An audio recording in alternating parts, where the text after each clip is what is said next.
magtanong, huwag kang magmarunong. May nag-comment mga kabakal. Ang dami ko rin pasikot-sikot, ang dami ko rin pautot. Ang sabi nitong si Mr. Pautot, falso. Sa interesado mga kabakal, panoorin nyo ito mga kabakal. Okay, unahin ko mga kabakal yung stretch weld. So, na-upload ko na mga kabakal yung stretch weld. Ito mga kabakal ang stretch weld. Ang stretch weld mga kabakal, may sukat yan. Ayan o, may sukat yan mga kabakal. Ganito ang stretch weld. So, kung sa pipe naman mga kabakal, halimbawa, tubo, bilog. So, ganito rin yan mga kabakal. Ibig sabihin nito mga kabakal, itong sinulat ko na to ay hinang yan. So, may sukat yan mga kabakal. Kumaga, ang stretch weld mga kabakal ay final welding na yan. Ginawa lang sang stretch weld. Pwedeng full weld or stretch weld. Kumaga, yun final na yun mga kabakal. So, ito naman ang heavy tack. So, sinabi ni kabakal natin na nag-comment ay hindi raw stretch weld yan, ay heavy tack daw.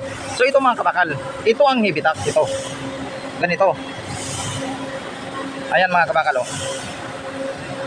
Ginagamit lang din mga kabakal ang heavy tack kapag mga halimbawa I-beam or malalaki ang tinataking mo, gagamitan mo siya ng heavy tack para hindi siya malaglag or hindi siya matanggal mga kabakal. Ayan. Yun ang pinagkaiba ng stretch weld sa heavy tack. Ito naman mga kabakal, itong maliliit na to, ito yung tack weld. Pag sinabing heavy tack, lakihan mo mga kabakal, parang ganito. Yan.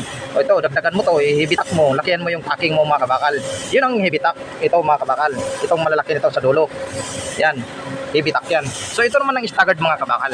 Anong pinagkaiba sa stretch weld at staggered? So ang staggered mga kabakal ganito yun. Pipe ito, halimbawa lang mga kabakal, pipe. Kapag nag-fit up ka ng pipe mga kabakal, may mga pagkakataon yan na malaki awang. So dahil malaki ang awang mga kabakal, malaki yung hinang mo dyan. Ganito.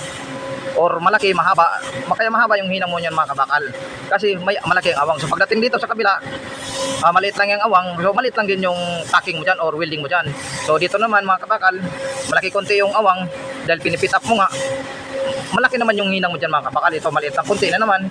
So pagdating dito, medyo mahaba na naman yung awang. So habulin mo yung awang mga kabakal. Hanggang sa, pag natapos mo na yun mga kabakal, na-fit up mo na. So posible itong mga kabakal na gagrinder rin ito.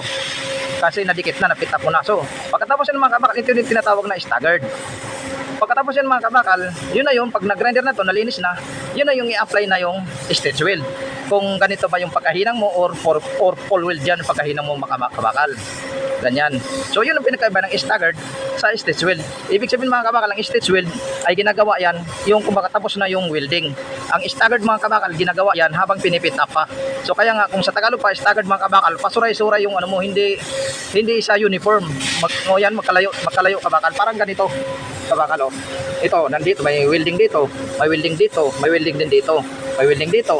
May welding din dito mga kabakal. Ganyan ang staggered, tinatawag na staggered weld mga kabakal.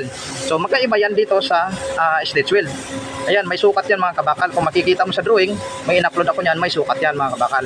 Kung halimbawa diretso, may sukat yan. Kung sa bilog naman mga kabakal, may sukat yan. Yan, full weld, welding yan mga kabakal. Ibig sabihin itong ginuhit ko na to, welding yan, kung sa pipe. So yan pinakaiba mga kabakal sa staggered, stretch weld at saka sa heavy tack. Heavy tack mga kabakal at saka sa tack weld. Ito maliliit lang. Kung sinabi tack weld, maliliit lang.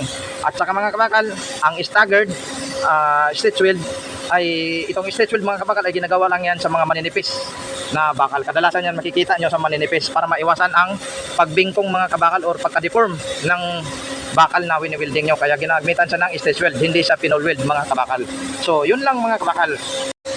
Okay mga kabakal, ang masasabi ko lang sa'yo, Mr. Pautot, tawagin ko na lang Mr. Pautot mga kabakal, magtanong, huwag kang magmarunong.